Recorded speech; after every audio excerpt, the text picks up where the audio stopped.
Olá, está no ar mais uma edição do Unesp Notícias com as pesquisas e as boas iniciativas da universidade durante a pandemia.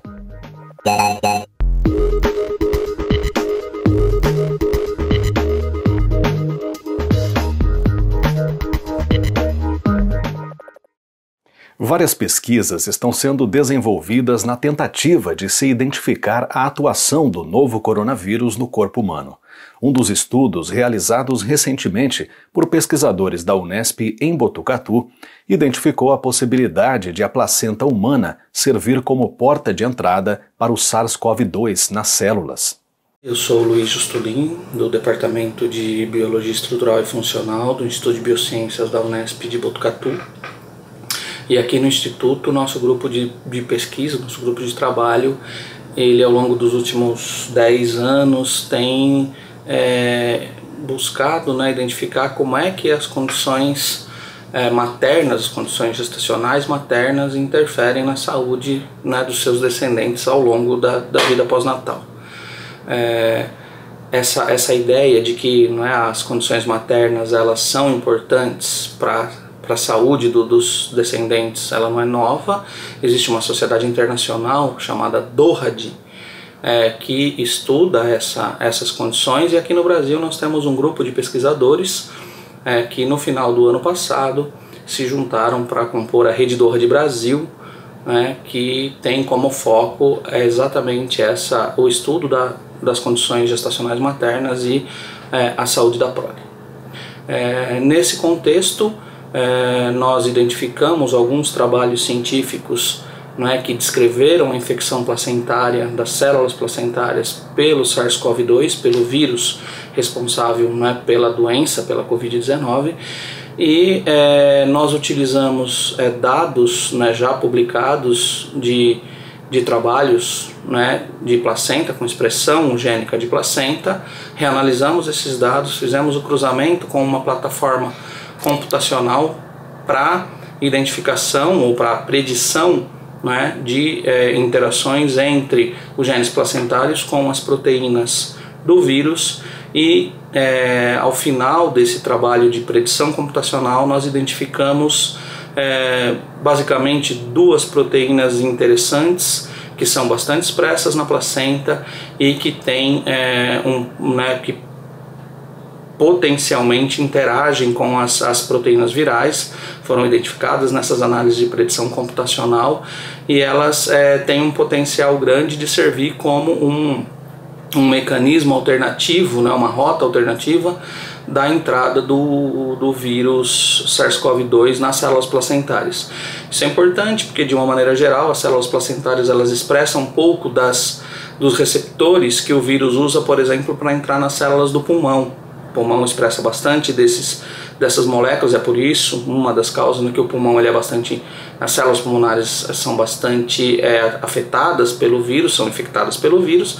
A placenta, por outro lado, expressa pouco desses receptores clássicos, e nós identificamos nesse estudo uma rota que potencialmente pode ser uma rota alternativa para a entrada do vírus na célula. Meu nome é Flávia Bessi Constantino, sou doutoranda pelo Programa de Biologia Geral e Aplicada da Unesp de Botucatu, orientada pelo professor Luiz Antônio Justulin Júnior.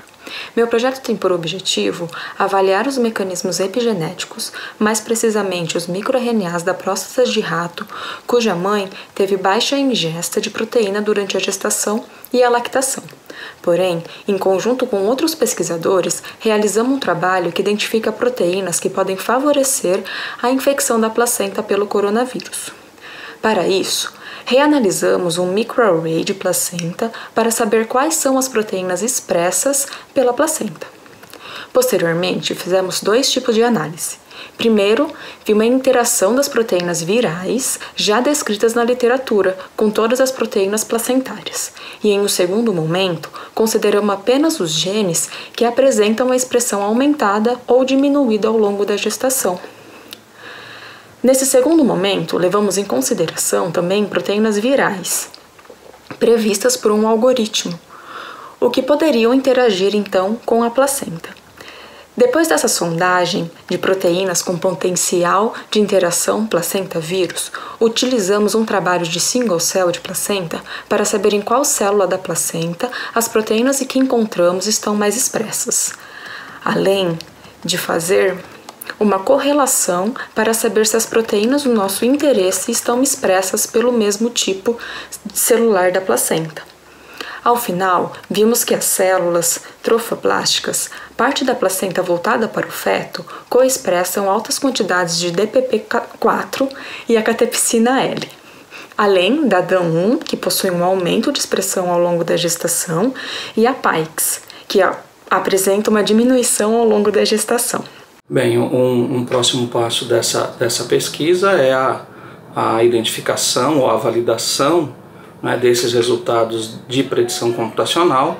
Nós estamos em contato com alguns colaboradores da USP e da Unicamp para buscar viabilizar esses experimentos de validação de interação e de inibição dessas moléculas, a fim de tentar identificar se inibindo essas duas moléculas a infecção das células pelo SARS-CoV-2 diminui, né? Então esse é um próximo passo e nós estamos buscando parcerias nesse sentido. É muito gratificante saber que depois de anos de estudo e aprendizado, você consegue de alguma forma contribuir em um momento tão importante quanto esse. A ciência nunca foi muito valorizada no Brasil, porém acredito que esse seja um momento para a população acordar e ver que sem pesquisa um país não cresce. Seja no âmbito de obtenção de novas tecnologias ou no melhoramento genético, por exemplo. Acredito que esse momento serve para refletirmos e com isso nos tornarmos pessoas melhores. E outra frente de ação dos pesquisadores da Unesp é no sentido de esclarecer a população sobre as ações que estão sendo tomadas pelos governos. Nesta entrevista concedida ao repórter Júlio Penariol, o professor Alexandre Naime Barbosa, chefe do Departamento de Infectologia da Faculdade de Medicina da Unesp em Botucatu, fala sobre o impacto do Plano São Paulo de retomada da economia na circulação do novo coronavírus.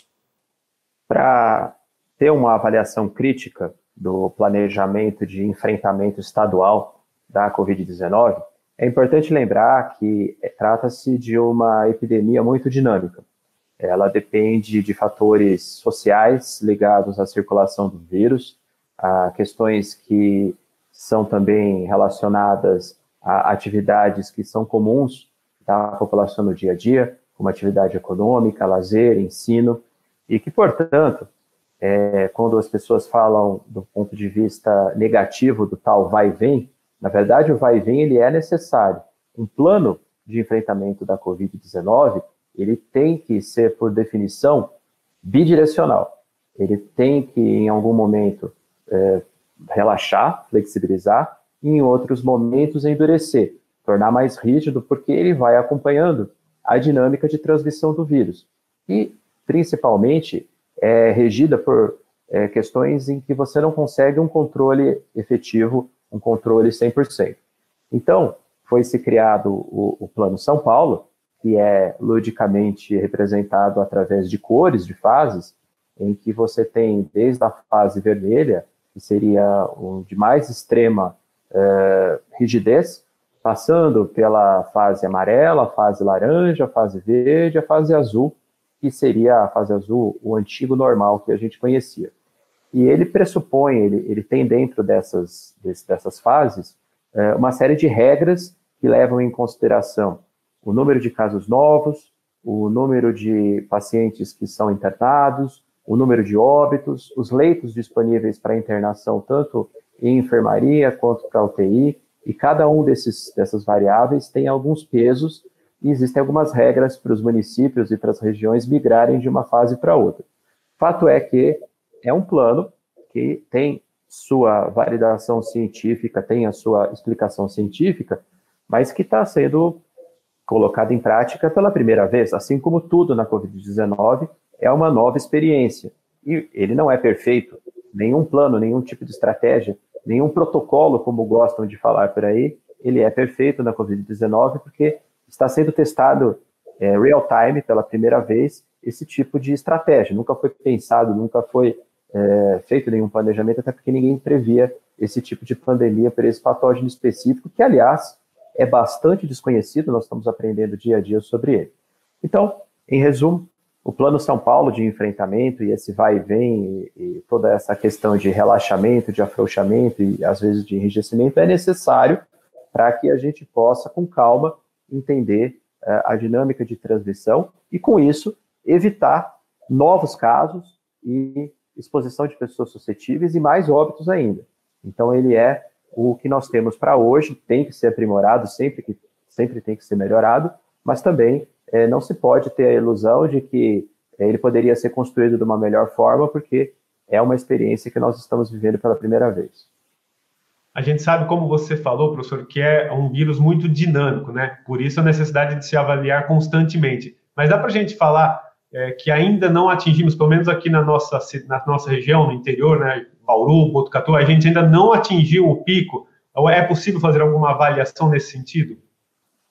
Não, a única avaliação que dá para ser feita seria se a gente tivesse uma bola de cristal. É impossível predizer o futuro, pois, como eu já comentei, é a primeira vez que nós estamos enfrentando esse patógeno específico. Não se configurou, como a gente imaginava, aquele modelo de transmissão, aquele modelo de epidemia de um pico e depois de uma queda abrupta. Isso foi proposto por conta de modelos de outras doenças, mas, pelo menos aqui no Brasil, não foi isso o que aconteceu. Nós tivemos um número muito grande de casos e de óbitos, e agora esse número de casos e de óbitos se mantém bastante alto. É lógico que eu estou falando do país como um todo, regionalmente existem diferenças, existem cidades ou regiões que esse número está caindo, mas se a gente olhar o país como um todo, ele se mantém num platô, num nível constante muito alto. Aqui na nossa região, a gente também tem diferenças de cidade para cidade, de município para município, mas o número de óbitos, o número de casos novos se mantém também relativamente estável. Portanto, o futuro vai ser analisado daqui a alguns meses, a gente não sabe o que está acontecendo. Pelo menos a gente teve tempo, a nossa região, Botucatu, Bauru e outras cidades do interior, de se preparar minimamente em termos de leitos de enfermaria, leitos de UTI, para que não houvesse uma falta desse aparato de saúde, que é muito importante, no atendimento de pessoas, tanto pacientes hospitalizados com Covid grave, quanto pacientes com Covid crítica, que são aqueles que vão para leitos de unidade de terapia intensiva. Nós temos acompanhado aí também, professor, uma verdadeira corrida por parte de uma parcela da população às farmácias em busca de medicamentos que não tem nenhuma comprovação científica ainda no combate ou na prevenção, né, do novo coronavírus. Por exemplo, a cloroquina, hidroxicloroquina, ivermectina, a nitazoxanida. Quais são os riscos que essas pessoas que consomem esses medicamentos sem necessidade estão correndo? E o quanto também o consumo desses medicamentos pode estar ligado, de repente, a uma pressão do mercado, dos laboratórios, ou mesmo de parte da classe médica aí que, de repente, tem receitado esses remédios sem necessidade? O que aconteceu, infelizmente, foi um grande volume de informação que pode ser dividida em pseudociência, ou seja, falsamente revestida de embasamento científico, e também de muita fake news. E como você bem colocou, muitas vezes, inclusive, por médicos. Então, várias terapias foram propostas desde o começo da pandemia, e é bom que fossem propostas para que a gente pudesse fazer os ensaios clínicos randomizados, os estudos para verificação se essas estratégias terapêuticas funcionassem ou não. Você citou aí a hidroxicloroquina, cloroquina, que nós já realizamos estudos, ensaios clínicos randomizados em paciente hospitalizado, em paciente grave, e já se mostrou inefetivo. Estamos em andamento agora aqui na Unesp, numa coalizão muito grande, com mais de 40 instituições do Brasil todo, com o estudo Coalizão 5, que avalia a hidroxicloroquina em paciente leve, Covid leve. Lembrando que o ensaio clínico randomizado é aquele estudo científico com maior nível de evidência científica, compara a droga em questão, a medicação que você quer analisar, versus o placebo. E em relação a essa primeira medicação, hidroxicloroquina, cloroquina, os resultados que a gente já tem até agora, publicados na literatura, não mostram evidência de eficácia, ou seja, a medicação não funciona para evitar a Covid grave ou mesmo o óbito. Tanto é que a Sociedade Brasileira de Infectologia, a Sociedade Brasileira de Pneumofisiologia e muitos outros órgãos, como a Organização Mundial de Saúde, a Anvisa, o Center for Disease Control, CDC de Atlanta, não recomendam o uso de qualquer terapia baseada em hidroxicloroquina e cloroquina. Pior que essa medicação em termos de falta de evidência é a ivermectina, a nitazoxanida, que não tem nenhum estudo publicado em seres humanos, tem alguns ensaios clínicos em andamento, mas a expectativa é bastante baixa devido à dose dessas medicações para alcançar um efeito que foi verificado in vitro. A dose que se precisa fazer em seres humanos é extremamente alta e possivelmente isso não vai ser atingido. E começam aí e depois disso começam algumas aberrações do ponto de vista de terapia, e se percebe claramente o charlatanismo, a necessidade de você cada dia ter uma terapia nova. Então, ontem, por exemplo, a gente foi surpreendido com um prefeito que é médico, propondo, então, ozonioterapia, então você fazer a infusão de ozônio via reto, via ânus, no combate da Covid-19, em pacientes que querem se prevenir ou se tratar. Então, obviamente, não tem a menor plausibilidade biológica e nenhum tipo de resultado em seres humanos. Cânfora, chá de alho, chá de boldo e essas receitas, esses tratamentos que beiram aí o charlatanismo, o curandeirismo, acabam se propagando, causando muita desinformação, porque o principal efeito colateral dessas medicações é levar a uma falsa sensação de segurança. A pessoa que está usando acha que ela está protegida ou que ela está tratando a Covid, quando na verdade não está, porque não tem eficácia comprovada. Isso leva a relaxamento das medidas de prevenção do ponto de vista individual e até mesmo falta do reconhecimento de possíveis fatores de agravamento da doença. Então é altamente danoso do ponto de vista de uma falsa sensação de segurança. Mas infelizmente, às vezes por ingenuidade de uma parte dos médicos, às vezes por má fé desses médicos ou até mesmo de políticos e de pessoas que têm ambições políticas, isso acaba sendo propagado como verdade. Felizmente, nós temos uma universidade forte, formada por docentes com, a maioria deles, com compromisso ético e científico com a verdade, e também sociedades científicas imbuídas desse espírito, como a Sociedade Brasileira de Infecto, a de Pneumologia, e nós travamos uma luta aí diária para informar a população. E no próximo bloco nós vamos mostrar 3 iniciativas bem legais de campos diferentes da Unesp e sobre temas distintos, mas que têm o mesmo objetivo: levar informação e conhecimento científico para toda a comunidade. Fique ligado que nós voltamos em instantes.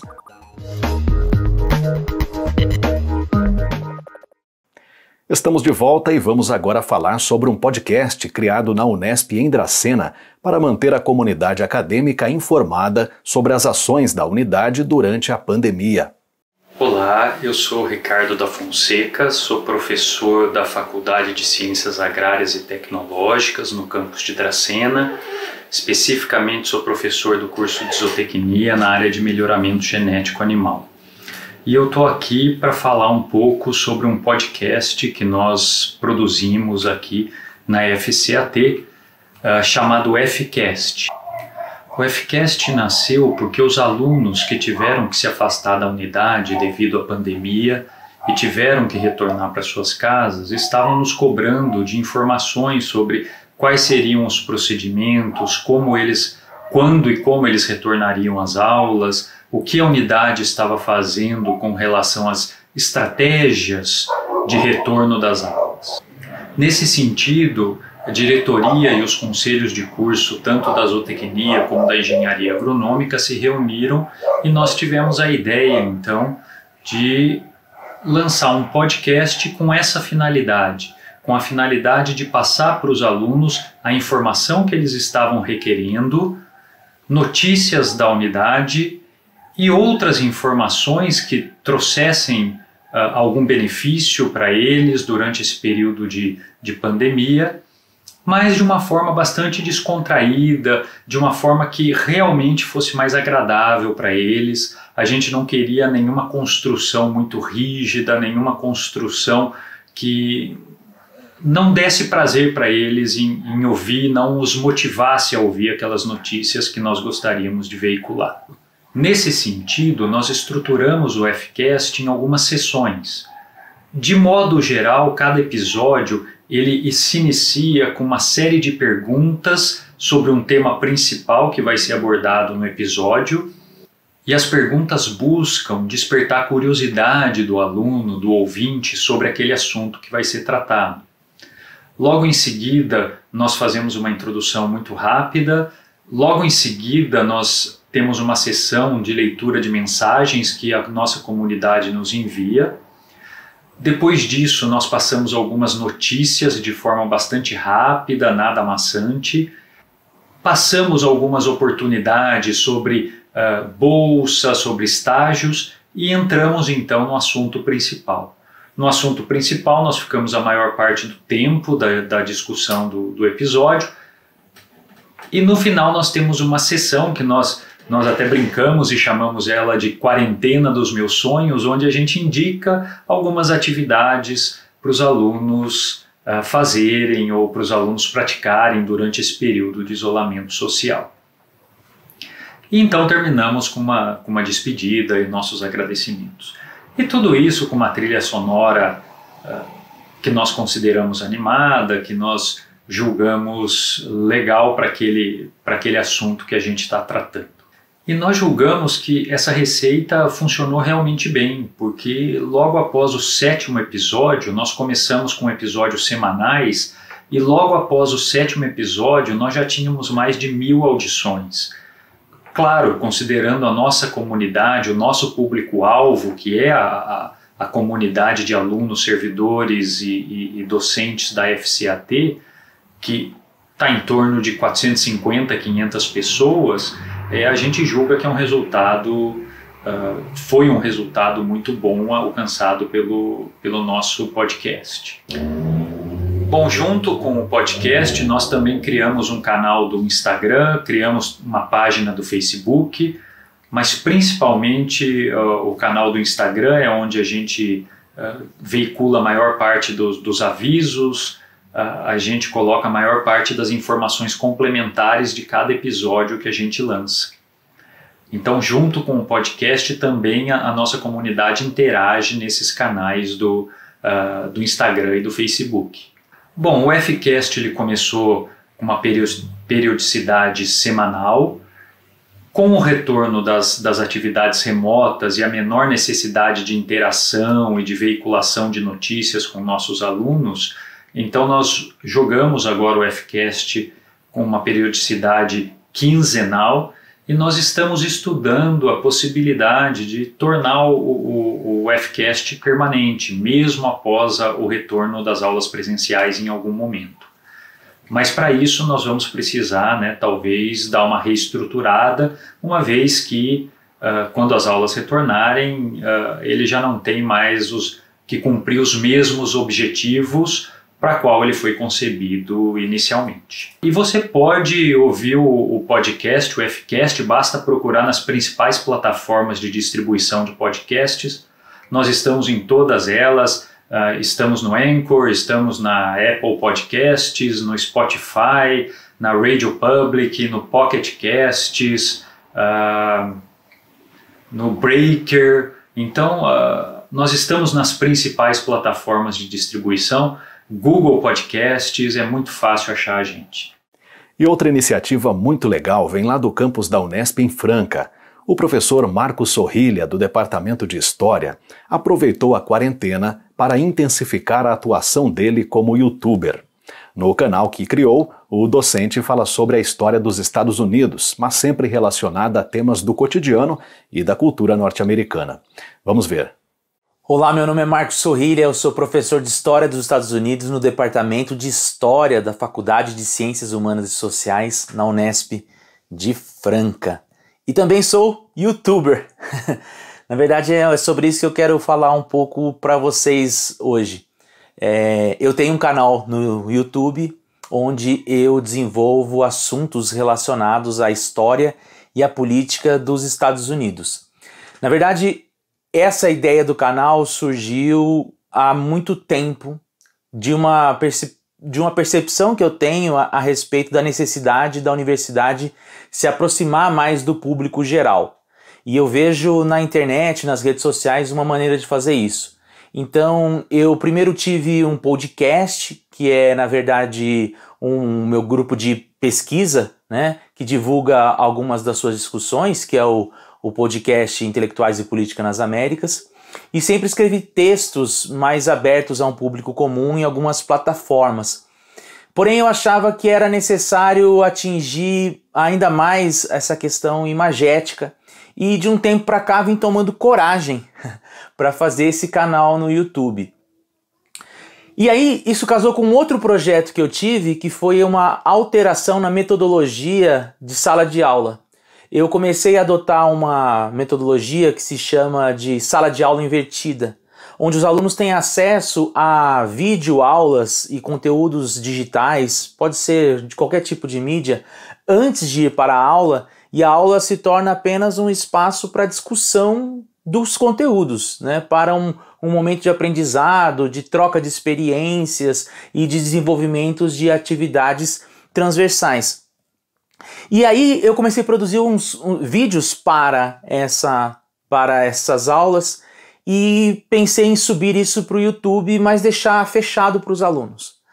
Foi então que veio a pandemia e eu decidi que no meu canal, que eu tinha começado a fazer lá no início do ano, porque eu de fato empreendi o canal, eu comecei um canal para falar sobre as eleições norte-americanas desse ano, acompanhando as primárias, e paralelamente a isso eu subi as videoaulas que eu produzi para os alunos e deixei aberto.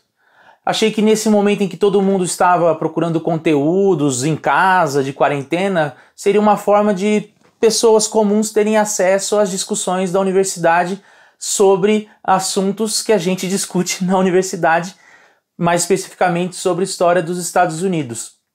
Então eu já tinha esse canal que eu criei para discutir as eleições dos Estados Unidos e subi os vídeos das aulas de história dos Estados Unidos nesse mesmo canal e deixei em aberto.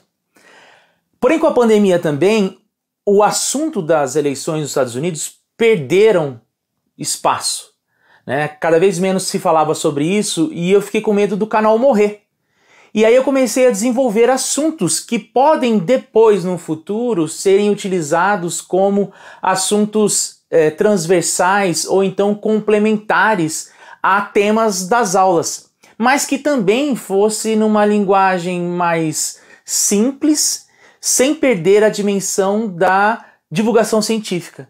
Então eu passei a pegar temas relacionados ao cotidiano, sobre mitos que as pessoas no Brasil pensam sobre os Estados Unidos, elementos presentes nos esportes norte-americanos que nos ajudam a entender a história norte-americana, elementos também na cultura pop que nos ajudam a entender a cultura norte-americana e a história dos Estados Unidos.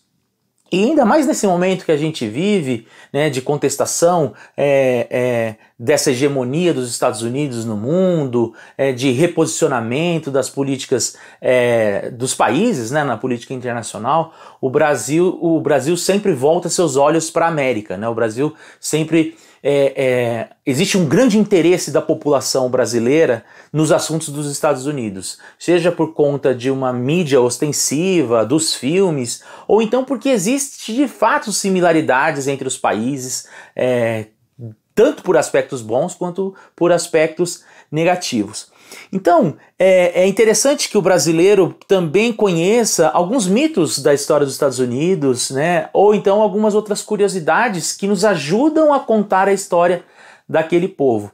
E o meu processo criativo geralmente é isso. Quando é um tema da eleição, eu busco aquilo que está em pauta. Aí eu faço um vídeo, geralmente são vídeos com menos edições, e quando são e ao longo disso eu vou pensando em outros assuntos para tratar. Então eu falo sobre NBA, sobre NFL, sobre cinema, sobre música, sobre musicais, mas também sobre questões da política mesmo, como por exemplo a vida dos presidentes, embates políticos, eleições, sobre datas e festividades e assim por diante. Além de trabalhar alguns documentos históricos, principalmente aqueles dos meus períodos de pesquisa, que são a época da Revolução, da Independência dos Estados Unidos e da Early America, né, que vai ali até a era Jacksoniana, em 1828. E então eu trago alguns documentos também para essa plataforma, tentando também dar esse tom mais suave para ser mais acessível. E o que é mais legal é que eu tenho recebido um feedback de pessoas que eu não conheço, que eu acho que é um dos baratos do YouTube. Mas não apenas nesses conteúdos que eu faço. Hoje, o segundo vídeo mais assistido do meu canal é uma aula sobre a Constituição dos Estados Unidos. E com aproximadamente 800 views, e desses 800 views, quase 500 foram de pessoas que chegaram pela plataforma do YouTube, que não me conhecem de outro lugar, ou então que não vieram por indicação de um amigo, mas porque pesquisaram isso e me acharam no YouTube. Ou seja, aquela ideia de fazer a universidade chegar cada vez mais próximo da comunidade é real, né? Eu vejo comentários, pessoas que tiram dúvidas comigo, é como se eu estivesse educando ali também, usando a plataforma para educação. E isso eu acho muito legal, e eu fico bastante orgulhoso quando eu vejo isso. Até porque eu sustento que a universidade pode cumprir um papel mais abrangente, e talvez as mídias sociais sejam um caminho para isso. A gente escuta tantas discussões sobre quem pode produzir história. Eu sou daqueles que acham que todo mundo pode produzir história, todo mundo pode falar sobre história, mas o papel do historiador é justamente esse, de organizar as várias memórias, os vários discursos que existem soltos na sociedade, para então produzir o que a gente chama de historiografia. As boas ideias não param e a nossa dica vem de Bauru. O Observatório Didático de Astronomia da Unesp criou um canal no YouTube para oferecer conteúdos científicos sobre os astros de uma maneira bem acessível a todos.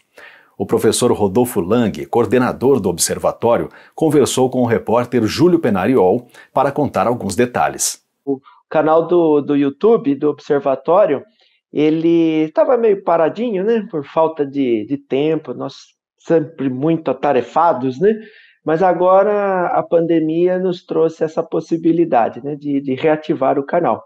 Então essa ideia surgiu com um membro da nossa equipe, né, a Mariela, que já tem experiência nesse sentido, ela também tem um canal lá no YouTube, o canal pessoal dela, então ela propôs a abertura deste novo canal, né, do observatório. E a ideia foi bem aceita, claro, né? E então nós decidimos começar aí com força total na divulgação de astronomia no canal do YouTube do Observatório. E que tipo de material, professor, vocês vão divulgar ali, né? Ele começa nesta sexta com uma live, mas vão ser lives, vão ter outros tipos de vídeo. O que vocês pretendem colocar ali para quem acessar? Sim, serão lives, serão entrevistas com outros profissionais da área, né? Tanto de astronomia, astrônomos profissionais, pretendemos incluir também alguns astrônomos amadores, né? Ou então os divulgadores de ciência, né? Algumas pesquisas mais atuais também de educação em astronomia, e atividades mais práticas, né, também, no sentido de interagir mais com o público. Né? Então, essa é a ideia de colocar esse canal um pouquinho diferenciado.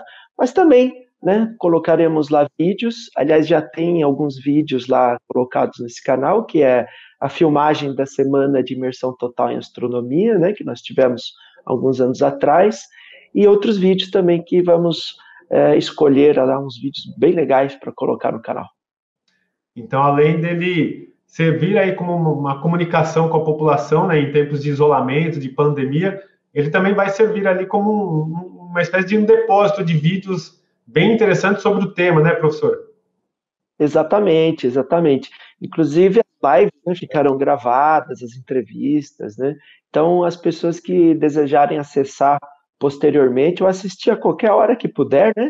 Então, esse é realmente isso que você falou, é um depósito, né, um arquivo com diversos materiais em vídeo, né, que serão muito úteis, a gente acredita nisso, né?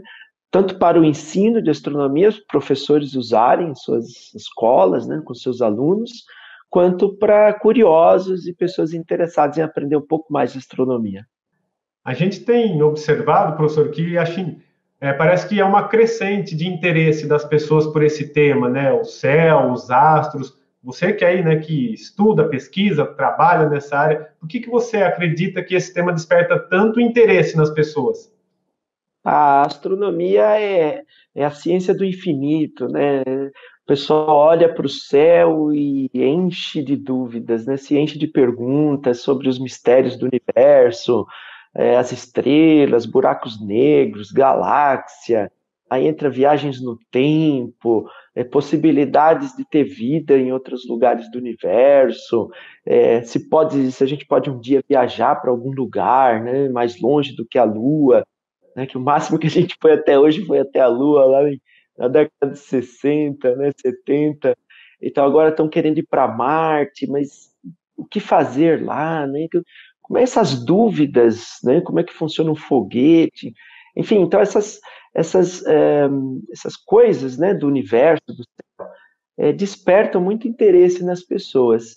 E a cada ano que passa, a gente tem percebido o aumento desse interesse, né?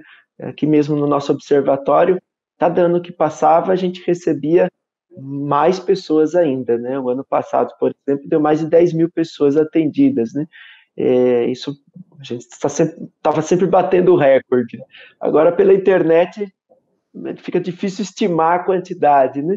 Mas dá para ter uma ideia do interesse das pessoas realmente ter aumentado, você tem razão. E todos esses temas aí que você citou, né, que despertam o interesse, professor, de alguma maneira, em algum momento, vocês pretendem abordar neste canal, então?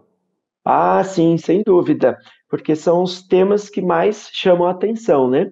Inclusive, a ideia é que as próprias pessoas que estarão interagindo no canal, elas sugiram temas, né?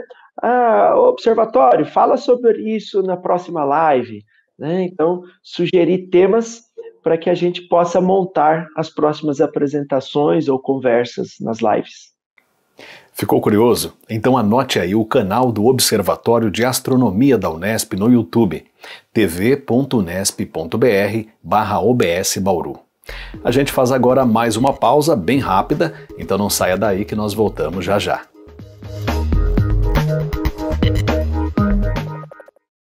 Nós já estamos de volta e com mais uma boa notícia. O Farmacêuticos Sem Fronteiras, organização humanitária internacional que ajuda comunidades a receberem medicamentos e equipamentos médicos, agora também atua no Brasil. A professora Raquel Duarte Moreira, da Faculdade de Ciências Farmacêuticas da Unesp em Araraquara, faz parte da organização e conta um pouco sobre as atividades que estão sendo desenvolvidas. Eu sou Raquel. Sou docente aqui da Faculdade de Ciências Farmacêuticas da Unesp de Araraquara e vou falar um pouco sobre a ONG Farmacêuticos Sem Fronteiras. A ONG Farmacêuticos Sem Fronteiras ela é da Espanha, mas temos aqui também agora a Farmacêuticos Sem Fronteiras Brasil, ligada à Academia Nacional de Farmácia. O que seria a Farmacêuticos Sem Fronteiras? Seria uma organização não governamental, né, que tem a missão de prestar assistência farmacêutica a todas aquelas populações que sofrem as consequências da pobreza na sua própria saúde. A Farmacêuticos Sem Fronteiras, ela tem diversas ações, né, essa ONG, ações de cooperação e desenvolvimento e ajuda humanitária, questões também de gestão e intervenções farmacêuticas em campo, questões de higiene alimentar. Portanto, é uma assistência farmacêutica voltada a coletivos em situação de vulnerabilidade do Brasil e do mundo. São várias as ações realizadas pelo Farmacêuticos Sem Fronteiras. São ações realizadas em campo em momentos como agora da pandemia, né, emergenciais, como a pandemia Covid-19. Atua também em situações de emergência, de catástrofes ambientais, como terremotos, levando medicação, assistência farmacêutica. Atua também em populações vulneráveis, nas questões relacionadas à desnutrição, infantil principalmente, né, que pode levar a altos índices de mortalidade infantil. Atua também tentando melhorar a infraestrutura de hospitais e laboratórios locais de comunidades vulneráveis, onde é alto índice de mortalidade por questões relacionadas à higiene, né, e condições satisfatórias de um ambiente hospitalar. Atua também na questão da água, né? Muitas populações vulneráveis não têm acesso à água potável e, portanto, atua também na questão da educação em saúde, educação ambiental, tentando levar, né, melhores condições de utilização de água potável nessas populações, assim como também de saneamento básico. Em muitas localidades não tem saneamento básico e, portanto, procura auxiliar as populações, né, a procurarem alternativas para sanar esse tipo de problema. Banco de medicamentos também é muito forte, né, levam medicamentos para todos esses locais, em diferentes situações, tentando suprir, né, emergencialmente as necessidades dessas comunidades, como já disse, em casos de catástrofes, em casos de pandemias, epidemias, e também de falta de medicamentos. Atua também na questão das vacinas, né, vacinas, como utilizá-las, como preservá-las, quando utilizá-las, também um campo de atuação muito forte dos farmacêuticos sem fronteiras. É uma organização que também dá formação a farmacêuticos, a profissionais, para que possam atuar em campo, né? Para você sair a campo para atuar como farmacêutico, há necessidade, então, de conhecer como funciona uma ONG e quais são os problemas a serem enfrentados no caso de uma saída a campo, em uma dessas situações que eu coloquei. Bom, como é que eu me encaixo no Farmacêuticos Sem Fronteiras, né? Diante das atividades que exerço aqui dentro da Faculdade de Ciências Farmacêuticas. Eu trabalho com fitoterapia e plantas medicinais na atenção primária à saúde. Muitas vezes as plantas medicinais são o único recurso terapêutico utilizado, né, por essas populações mais vulneráveis, essas populações mais pobres. E, portanto, há necessidade de um resgate, né, da utilização das plantas medicinais, dessa cultura tradicional, né, em prol da sua saúde, fazendo com que essas populações não dependam tanto só do medicamento sintético, mas possam também, através de um levantamento epidemiológico e das principais doenças, né, daquela região, poder tratar essas patologias com as plantas medicinais locais, as plantas medicinais que a própria comunidade já utilizava, né, e tem perdido um pouco esse resgate do uso. Então a gente atua também com essa questão, né, das plantas medicinais no resgate para o tratamento da saúde. Portanto, é importante, eu como farmacêutica também estou em formação, né, dentro dos Farmacêuticos Sem Fronteiras, realizando cursos, e, portanto, convido aqui a todos os profissionais farmacêuticos que acreditam, né, que a gente pode, através da nossa profissão, auxiliar essas populações carentes e pobres, e que possamos dar autonomia, né, até certo ponto, para que eles possam, com a nossa ajuda, terem um local de vida, uma situação melhor de saúde onde vivem. E por falar em saúde, não há nada mais saudável para um bebê do que o leite materno. O mês de agosto começou com a Semana Mundial do Aleitamento Materno e o Hospital das Clínicas da Unesp em Botucatu aproveitou a data para intensificar as ações que estimulam esse gesto tão importante para a proteção e o desenvolvimento das crianças. As iniciativas por lá ocorrem o ano todo. Vamos conferir. Nós sabemos que o leite materno ele é único, ele é vivo e ativo. Ele contém todos os nutrientes que o bebê precisa em todas as fases do seu desenvolvimento. Por isso que ele é muito importante. E nesse mês também nós comemoramos o Agosto Dourado, que é um mês de incentivo e apoio ao aleitamento materno. Porque nós sabemos que não é fácil no início, precisamos de ajuda. Então a mãe, ela precisa desde o seu pré-natal ser orientada sobre a amamentação. E durante a internação, após depois sua alta, né, o apoio dos familiares, isso é muito importante para que tenha sucesso a amamentação, para que ela consiga amamentar e o bebê conseguir, né, receber esse alimento que é o alimento ouro. No agosto dourado, ele foi escolhido dourado pelo padrão ouro mesmo, que é o leite materno. O leite materno, ele é totalmente único e o bebê precisa desse alimento e nós precisamos estar prontos para ajudar essa mãe. Nós do Banco de Leite, nós damos todo esse apoio para a mãe, né, durante a internação, e após também, se ela precisar, ela pode estar entrando em contato com o Banco de Leite, que nós damos a orientação, nós ajudamos, né, nessa fase. Nós temos, né, no Banco de Leite, nosso principal objetivo, o primeiro objetivo é apoiar o aleitamento materno, ajudar, incentivar, dar toda essa orientação para a mãe. Por quê? Porque se ela está amamentando, se ela, né, está bem com o seu bebê, ela pode se tornar uma possível doadora de leite humano, que nós precisamos também. Porque nós sabemos que o leite, o melhor é da mãe para o filho, né? Mas as mães que têm seus bebês prematuros, elas têm um pouco de dificuldade no início para estar amamentando devido à situação, ao estresse que estão passando.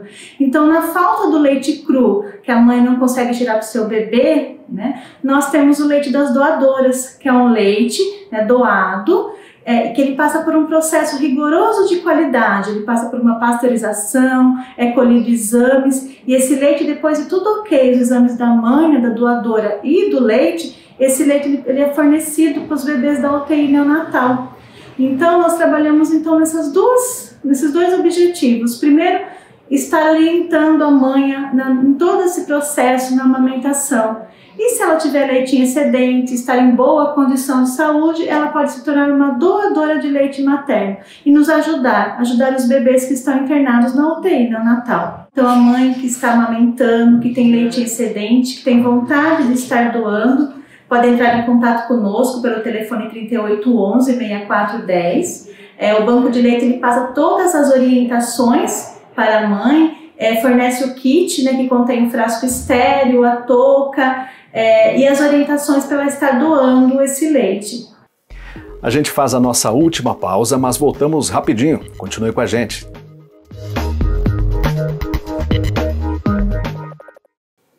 Voltamos e neste último bloco vamos falar sobre duas pesquisas que reforçam o papel da ciência e sua divulgação para a sociedade. A primeira delas foi publicada em forma de capítulo de livro e traz a história do caju e o papel do fruto na alimentação. Dois pesquisadores da Unesp em Franca assinam o capítulo e contaram um pouco mais sobre ele. Acompanhe. Olá a todos, eu sou o Gabriel Gurian, sou aluno de doutorado do programa de pós-graduação em História da Unesp de Franca. Estou aqui para falar um pouco sobre o meu capítulo intitulado Caju, Mimo e Regalo do Brasil, séculos XVI e XVII, que faz parte da coletânea História e Alimentação, organizada pelas professoras Leila Mezão Grande e Cidiana Ferreira de Macedo, que está sendo lançado agora, no meio de 2020. O capítulo ele surge de inquietações que eu tinha desde a época do mestrado. Minha dissertação foi dedicada ao consumo de bebidas no Brasil holandês, no século XVII, na qual eu dediquei um capítulo específico ao mapeamento do que se bebia, tanto as bebidas que eram trazidas da Europa quanto as que eram feitas no Brasil com elementos locais. Nesse mapeamento, para tentar cobrir todos os tipos e a quantidade dessas bebidas que eram feitas na terra, era recorrente o protagonismo da mandioca, do ananás, que hoje a gente conhece como abacaxi, e o caju. E as notícias sobre o caju são sempre muito positivas, é uma apreciação muito destacada da fruta. E no que diz respeito a esses alimentos coloniais, a mandioca, o milho, os chamados pães da terra, tem um tratamento historiográfico já consagrado. E eu pensei que seria interessante em pontuar a importância do caju, por ser uma fruta genuinamente brasileira, não no mesmo pé de igualdade que esses elementos que serviram como pães, mas ressaltar que a apreciação e a apropriação do fruto foi praticamente unânime e merecia ser destacada de alguma maneira. Sendo assim, eu parti de uma citação de um jesuíta do século XVII, o Simão de Vasconcelos, que afirma que o caju era mimo e regalo dos povos nativos, porque era seu comer e beber mais prezado. Então, o meu raciocínio em relação ao capítulo foi tentar demonstrar que o caju também poderia ter sido compreendido como mimo e regalo de todos os grupos sociais da América Portuguesa. O texto é dividido em 3 tópicos. O primeiro deles dedicado às primeiras narrativas que tratam do caju, a percepção dos europeus sobre aquela fruta exótica, os recursos retóricos que eles utilizaram para transmitir aquelas informações para os seus conterrâneos, a percepção que tiveram da inserção da fruta nas sociedades nativas, para depois passar para as narrativas que tratam das apropriações da inserção do caju nas organizações sociais que vinham se desenvolvendo na América Portuguesa. O segundo tópico trata da versatilidade que o caju teve na sociedade colonial a partir dessas apropriações, do cultivo deliberado do cajueiro nas roças, nos quintais, da inserção do fruto e da castanha na doçaria, da valorização de propriedades terapêuticas, fossem consumidos de maneira ordinária, fossem preparados de maneiras específicas e prescritos para alguns males. E o terceiro tópico trata do consumo do caju na forma de bebidas, fosse o sumo espremido da fruta direto, que é considerado muito refrescante, ou fosse o vinho fermentado a partir desse sumo, que é um consumo intimamente ligado aos nativos, mas também associado aos holandeses, enquanto eles estiveram ocupando Pernambuco na primeira metade do século XVII. Olá a todos, meu nome é Ana Carolina Viotti, eu sou professora do programa de pós-graduação em História do Campus de Franca, onde eu também atuo como historiógrafa do CEDAP, o Centro de Documentação e Apoio à Pesquisa Histórica.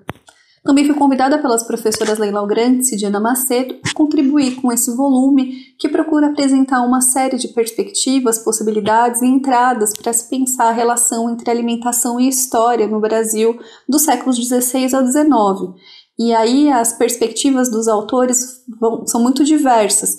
Tratam dos agentes que ou consumiam ou produziam os alimentos, de uma série de ingredientes particulares do Brasil, como a mandioca ou o caju, como o Gabriel acabou de apresentar, e também outras possibilidades de se pensar a alimentação nas relações sociais, como ela se insere na vida dos indivíduos, como, por exemplo, na saúde. E é aí que entra a minha contribuição, que entra a minha reflexão para o livro. Eu já trabalho uma série de aspectos relacionados à história da medicina, da saúde da doença, da ciência, das prescrições e tratamento para o corpo há algum tempo. Então, o convite para participar do livro foi uma possibilidade de deslocar minha atenção dos médicos, dos farmacêuticos, dos boticários, dos cirurgiões do período colonial para o que eles usavam e, dentro desse universo de possibilidades de ingredientes que eles utilizavam, os ingredientes alimentícios. Então, para esse capítulo que eu intitulei Da Mesa à Mesinha, a alimentação como remédio no Brasil do século XVIII, lembrando que mesinha é uma forma antiga, uma forma contemporânea a esses cirurgiões e médicos do século XVIII de se referir aos remédios, aos preparos medicamentosos, geralmente de uma forma mais popular. Eu vou tentar abordar uma série de tratados médicos ou cirúrgicos que tinham como objetivo atingir um grande público, um objetivo anunciado, então, desses autores, desses médicos e cirurgiões, de fazer com que os livros que eles escreviam fossem lidos ou acessados por um público maior que o público médico, e pensar em alguns ingredientes que eles traziam como possibilidade de tratamento. No capítulo, eu procurei apresentar e analisar uma série de ingredientes que faziam, às vezes, de comida e de remédio, como é o caso do café, do chocolate, do chá, das galinhas, das águas ardentes. E há uma série de outros ingredientes que eu precisei deixar de fora, porque esse trânsito entre as boticas e as mesas se mostrou muito virtuoso. E eu procurei dividir os ingredientes que eu fui elencando em 3 grandes aspectos, então 3 grandes possibilidades de utilização. A primeira delas como prevenção, então alimentos que eram utilizados para prevenir doenças. Também, num segundo momento, pensar nos ingredientes, nas comidas que poderiam ser utilizadas como um remédio simples, então a própria comida como remédio, ou como um auxílio ao restabelecimento dos ânimos dos corpos doentes. Por fim, eu me dedico aos alimentos que deveriam ser evitados, ou alimentos que poderiam, eles mesmos, causar um distúrbio na saúde das pessoas. O texto é uma porta de entrada para outras pesquisas que tentam pensar também na relação entre alimentação e saúde, e com certeza me instigou a percorrer esse caminho com mais vagar e pensar nas receitas, tanto médicas quanto culinárias, e as possibilidades de se relacionar à saúde e à alimentação, que é uma preocupação atual, mas que a gente consegue identificar um lastro já no século XVIII em língua portuguesa. Eu convido a todos para a leitura do livro e agradeço a atenção. Tchau, tchau. E outra pesquisa significativa foi feita na Unesp de Botucatu, e essa rendeu um livro inteiro sobre ela. Chamada Planejamento Ambiental, a obra foi escrita por Luiz Alberto Blanco Jorge, professor aposentado da Faculdade de Ciências Agronômicas, e também pelos engenheiros florestais Humberto Eufrade Júnior e Caio Marmontel. Os dois também são ex-alunos da faculdade e contaram mais sobre o livro. Olá, me chamo Humberto Eufrade Júnior, sou engenheiro florestal e doutor em ciência florestal pela Faculdade de Ciências Agronômicas da Unesp de Botucatu.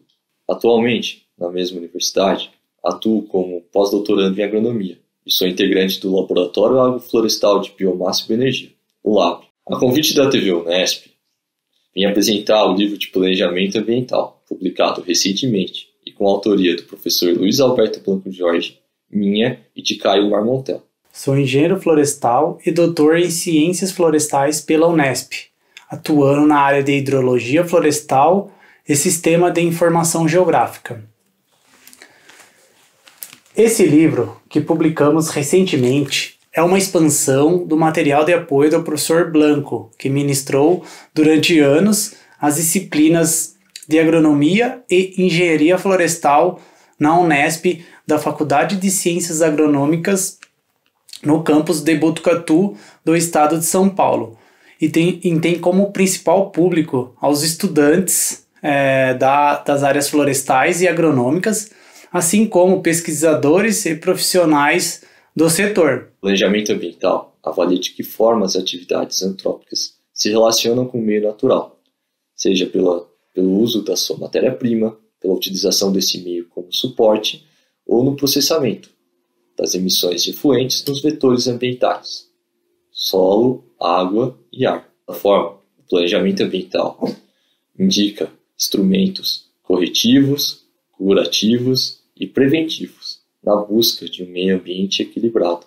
O livro tem como principal importância enfatizar a necessidade do homem em buscar um equilíbrio nas relações dos mais diversos segmentos da sociedade e pretende contribuir com os estudos, debates e ações nessas áreas. O livro tem como particularidade a eleição da Bacia Hidrográfica como unidade de trabalho, e nele contemplam-se 5 capítulos. O capítulo 1 é sobre ciência da paisagem, traz um embasamento teórico sobre o tema e também como representar a complexidade de uma paisagem rural em um modelo. O capítulo 2, sobre análise ambiental, faz um inventário dos principais elementos que devem ser considerados no planejamento de uma paisagem rural. No capítulo 3, mostramos algumas ferramentas para diagnóstico ambiental da área e fazemos uma migração harmônica até o planejamento ambiental propriamente dito. No capítulo 4, colocamos em prática esse planejamento ambiental, com um estudo de casos aqui para a nossa região, que tem como relevo a Cuesta de Botucatu. Já no capítulo 5, apresentamos um dos instrumentos de planejamento ambiental, que é o Programa Nacional de Microbacia Hidrográfica, e trazemos uma nova abordagem da delimitação da zona ripária em microbacias. Esse livro pronto representa uma satisfação para nós autores em poder contribuir e disseminar esse conhecimento técnico, científico, e todos terão acesso gratuito a esse livro de forma digital, podendo ser acessado pela plataforma ResearchGate, que é uma plataforma de pesquisadores com as suas respectivas publicações, ou também pela plataforma ISO, que é uma plataforma de publicações. ou também há a possibilidade de acessar o currículo Lattes dos próprios autores e acessando o livro. Esse livro mostra a importância da universidade pública em poder contribuir e produzir novos conhecimentos e aplicá-los para que haja um avanço científico e tecnológico. Mesmo com a desvalorização da ciência e na época que estamos atravessando, é com muito orgulho e satisfação que publicamos este material, que ressalta ainda mais o papel da universidade pública na produção do conhecimento e na contribuição com a sua comunidade ao entorno. Aproveitando a ocasião, gostaríamos de fazer uma singela homenagem ao professor Blanco Jorge, que não pôde participar da gravação. E gostaríamos de terminar com uma frase, que inclusive ele fez questão de colocar no livro. Por Gaia, com Gaia e em Gaia. Muito obrigado. E antes de a gente encerrar, uma informação de interesse de toda a comunidade unespiana.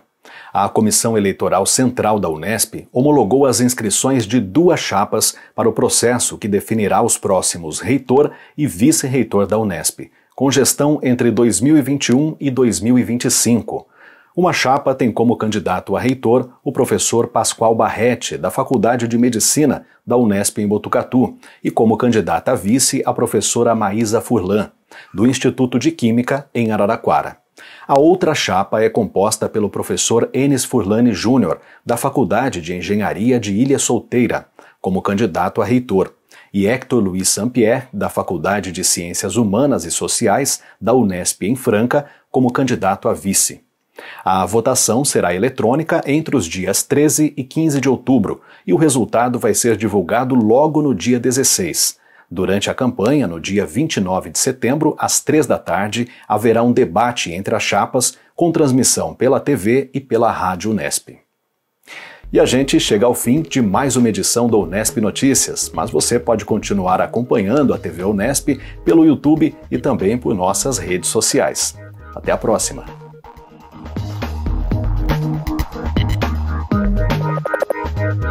We'll be right back.